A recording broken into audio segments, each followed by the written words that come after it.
Refer রোগে জর্জরিত ছিল ভাটপাড়া স্টেট জেনারেল হাসপাতাল। কিন্তু ভাটপাড়ার তরুণ বিধায়ক পবন কুমার সিংয়ের উদ্যোগে হাল ফিরছে এই হাসপাতাল। সোমবার বেলায় ভাটপাড়া স্টেট জেনারেল হাসপাতাল পরিদর্শনে আসেন বিধায়ক পবন কুমার সিং। তিনি প্রসূতি বিভাগ, শল্য চিকিৎসা বিভাগ এবং অপিডি বিভাগ ঘুরে দেখেন। রোগীদের সঙ্গে তিনি কথা বলেন। সংবাদ মাধ্যমের মুখোমুখি হয়ে পবন বলেন, তার ঠাকুরদার উদ্যোগে কংগ্রেস জমানায় এই হাসপাতাল গড়ে উঠেছে, সেই জন্য এই হাসপাতালের সঙ্গে তার সেন্টিমেন্ট জড়িয়ে আছে। তৃণমূল জমানায় তার বিধায়ক তহবিলের অর্থে একটা ডিজিটাল এক্স-রে মেশিন এবং একটা ইউএসজি মেশিন প্রদান করা হয়েছিল। ইউএসজি মেশিন চালু হলেও ডিজিটাল মেশিন এখনও চালু করা যায়নি। 170 কেভির বৈদ্যুতিক সংযোগ হওয়ার পর রোগীরা ওই এক্স-রে মেশিনের পরিষেবা পাবে। লাস্ট আমি বলি, এই মাসের যেমন আমরা যেটা দেখাচ্ছি যে টোটাল আমার পেশেন্ট এসেছিল ইমার্জেন্সিতে 90,204 এই বছরে। 90,204-এর মধ্যে মাত্র রেফার হয়েছে 782টা। সুতরাং আমাদের পার্সেন্টেজ কিন্তু আগে যেটা ছিল 25%, 30% এরকম হতো, কিন্তু এখন বর্তমানে সেটা নেমে এসছে 8 to 9%-এ। কোথায় 25%, কোথায় 8%।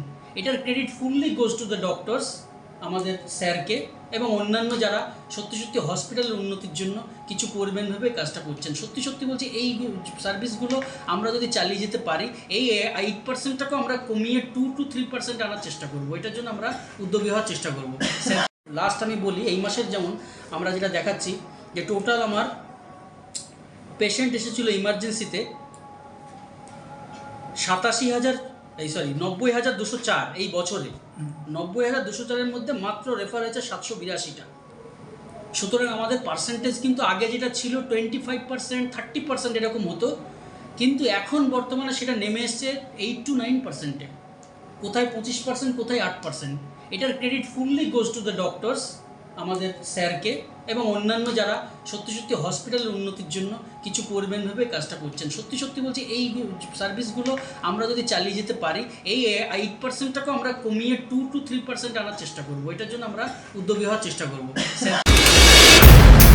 সাহেব আমার এই হসপিটালে, ভাটপাড়া জেনারেল হসপিটালে জয়েন করেছে, প্রথম এরকম সুপ্রিনটেন্ডেন্ট আমি দেখেছি। এর আগেও ছিল একটা ম্যাডাম তো কখনো আমাকে অপারেট করেনি, নাই আমাকে এনওসি দিয়েছে। স্যারই একটা প্রথম ছিল যে আমাকে ডেকে আমাকে বলেছেন কি হসপিটালকে প্রচুর কিছু রিকোয়ারমেন্ট আছে, আপনি কি আমাকে হেল্প করবেন আপনার এমএলএ ফান্ড থেকে। আমি বলেছেন স্যার আমি সব সময় রেডি আছে। এই হসপিটাল শুধু হসপিটাল নিয়ে আমি ভাবে না, এই হসপিটাল থেকে আমার একটা আলাদা ইমোশনস আছে। কেন আমার ঠাকুর বাবা এই হসপিটালকে তৈরি করেছিলেন। হ্যাঁ, সরকার ওই সময় কংগ্রেস সরকার ছিল, কংগ্রেস সরকারে হেল্প পেয়ে এইটা হসপিটালকে রেডি করেছে। তো এই জন্য হসপিটালকে সেভ করা আমার একটা আলাদাই চিন্তা ভাবনা আছে। স্যারকে আমি বলেছিলাম, স্যার আমাকে এনওসি দিয়েছেন, ও এনওসি পাওয়াই পরে আমি খুব সাইলেন্টলি কাজ, এই শুধু স্যার জানে আর আমি জানি, ও খুব সাইলেন্টলি কাজ করে ওই দুটো মেশিনকে আমি এখানে নিয়ে এসেছে। একটা এক্স-রে মেশিন, একটা ইউএসজি মেশিন।